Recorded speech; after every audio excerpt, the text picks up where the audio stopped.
বন্ধুরা, এক গ্রামে রামু ও কানু নামে দুই কৃষক থাকতো। তারা দুজনেই এবার তাদের জমিতে আলুর ফলন লাগিয়েছিল। আলুর ফলন ভালো হওয়ায় রামু ও কানু দুজনেই আলু নিয়ে বাজারে বেচতে যায়। তারা দুজনে আলু বেচে ভালোই টাকা উপার্জন করে। তারপর রামুর মাথায় একটি শয়তানি বুদ্ধি এলো।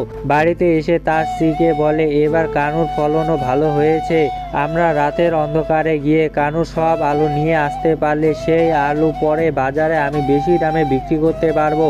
কথা মতো রাতের অন্ধকারে কানুর জমি থেকে রামু ও তার স্ত্রী সব আলু নিয়ে গোদাম ঘরে রেখে দেয়।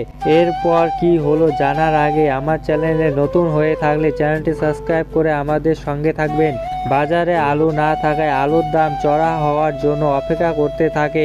6 থেকে 7 সপ্তাহ যাওয়ার পর রামু যখন বাজারে গিয়ে দেখে আলুর দাম বেড়ে গিয়েছে, তখন রামু আলু বাজারে বিক্রি করবে বলে গোদাম ঘরের দরজা খুলে দেখে ইঁদুরে সব আলু খেয়ে নিয়েছে।